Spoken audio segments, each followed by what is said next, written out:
Сәлем баршаңызға, сіздермен Бибінұр Хамитқызы, каналыма қош келдіңіздер. Бүгін Наполеон тортын дайындаймыз. Видео сіздерге ұнайды деп үміттенемін, сондықтан да каналға тіркеліп, пальчикті жоғары қарай басып, қолдап отырыңыздар. Және бүгін сіздермен пломбир кремінің дайындалу жолымен де бөлісемін. Наполеон тортына бізге корждарын дайындау үшін 600 грамм ұн, 300 грамм сары май, 1 жұмыртқа, 130 грамм салқын мұздай су және 9% уксус қажет. Сары майды қасықпен турауға да болады, я болмаса теркадан да өткізсеңіз болады, қатты болу керек. Ұнға ұнатып турайым.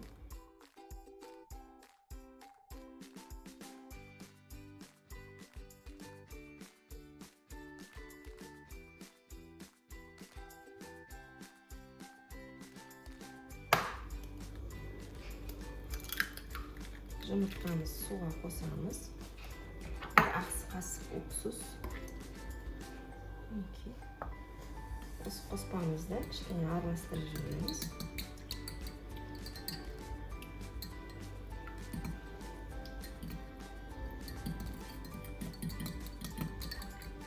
Кішкене оя жасаймыз.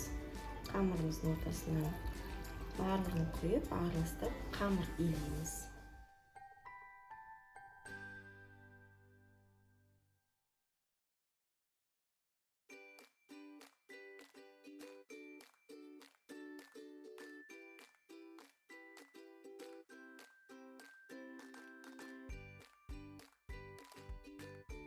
Тоңазытқышта 3-4 сағат тұрып, салқындаған қамырымызды 10 бөлікке бөлеміз.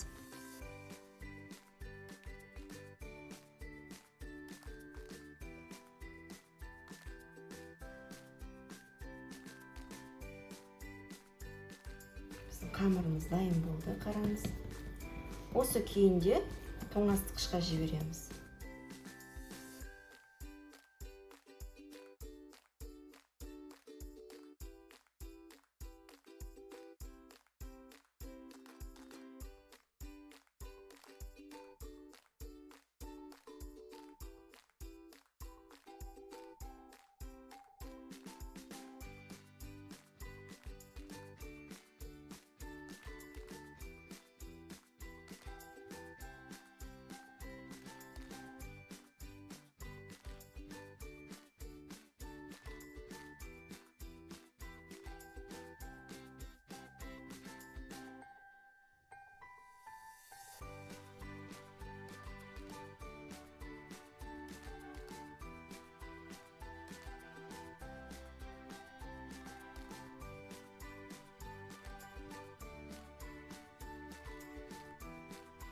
Шариктерімізді тоңазытқышқа салып қоямыз.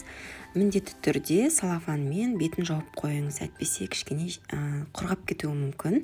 Және бір-бірлеп алып қамыр жаямыз. Жіп-жіңішке етіп, дәл видеодағыдай ұн сеуіп, пергамент қағазының үстіне бірден жаямыз.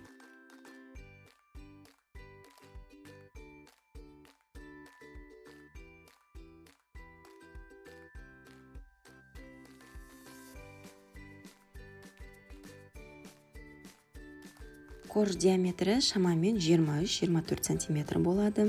Піскен кезде мөлшері сәл кішірейеді. Корждарымыз көтеріледі, сондықтан да вилкамен бірнеше жерден тесеміз. Духовкада 180 градуста шамамен 6-7 минут піседі. Барлығын мен осылай жайып қоямын. Көрдіңіздер ғой, үріліп, шарик болып көтеріледі.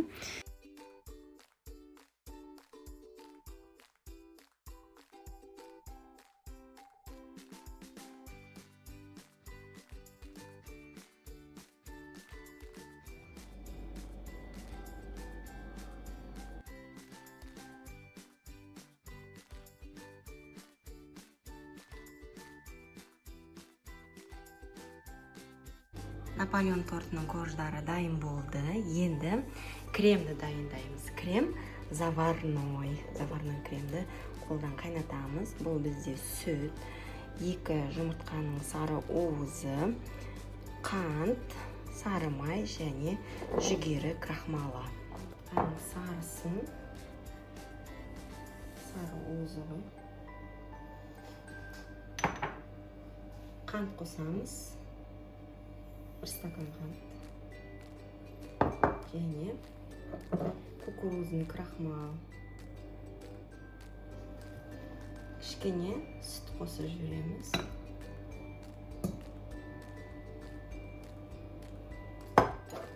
Араластырамыз. Қоспамыз басында сұйық болады, кейін қоюланады.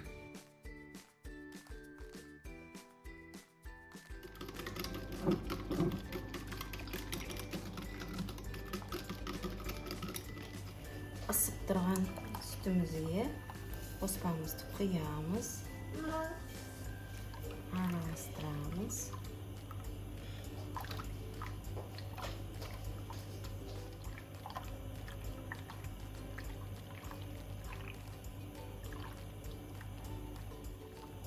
Біздің қоспамыз қоюланып жатыр, қараңыздар. Түбімен араластырамыз.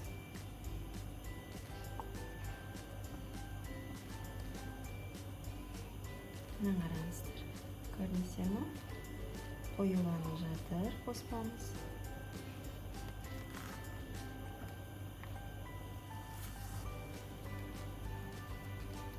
Қараңыз. Бөліп кету керек. Міне. Жайлап бүлкілдеп бастады. Міне бүлкілдеп көрдіңіз бе? Бізде сары майды салып жібереміз. Заварной массамыз тоңазытқышта салқындауы қажет.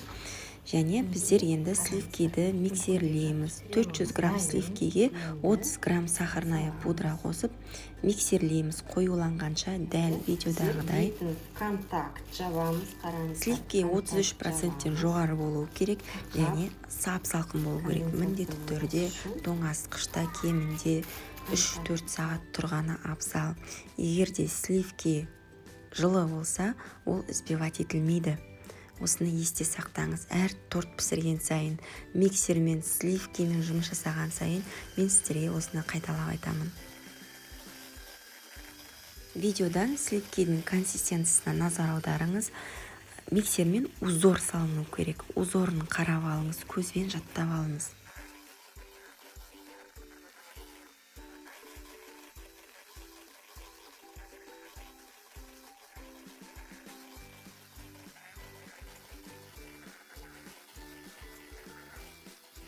Тоңазытқышта суыған заварной кремді біздер бөлек ыдысқа салып, миксерлеп, жұмсартып аламыз.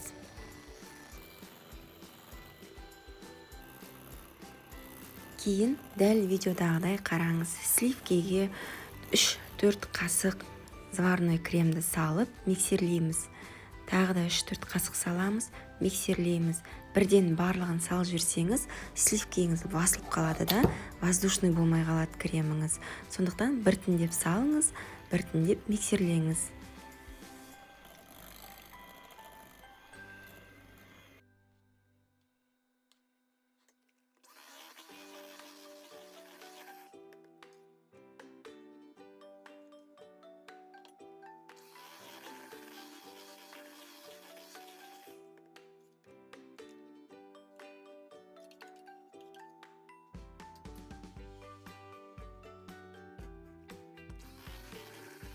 Тортты дәл видеодағыдай жинақтаймыз.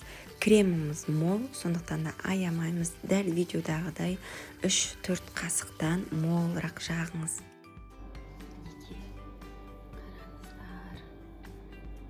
Бұл нағыз пломбир.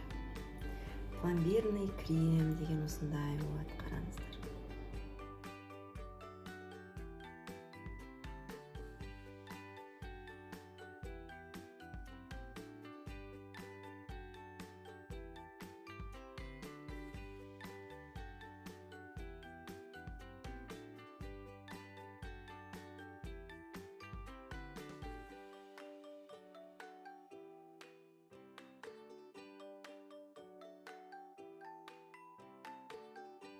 Медовый торттың видеосын қарасаңыздар, дәл осы колечканы пайдаланғанмын.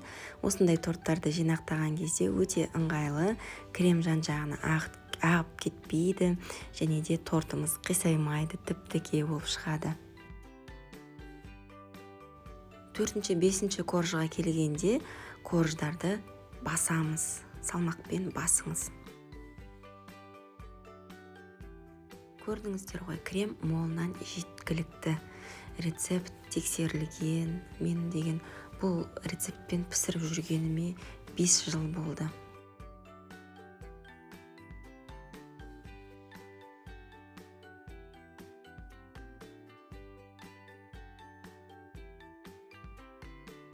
Корждың жан-жағынан қалған бөліктерінен үгінді жасаймыз. Дәл видеодағыдай оқтаумен үгітемін.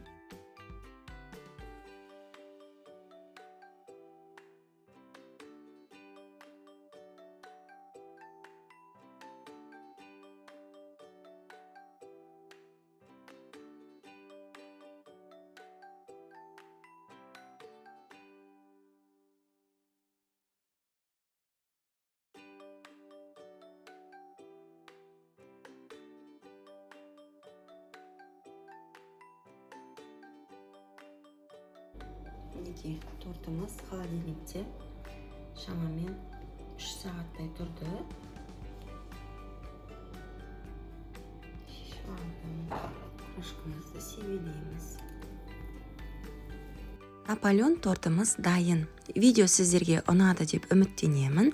Пальчикті жоғары қарай басып, каналыма тіркеліп, мені қолдап отырыңыздар. Инстаграм парақшамда Бибінұр Хамитқызы. Инстаграмыма тіркеліп қойсаңыздар да болады.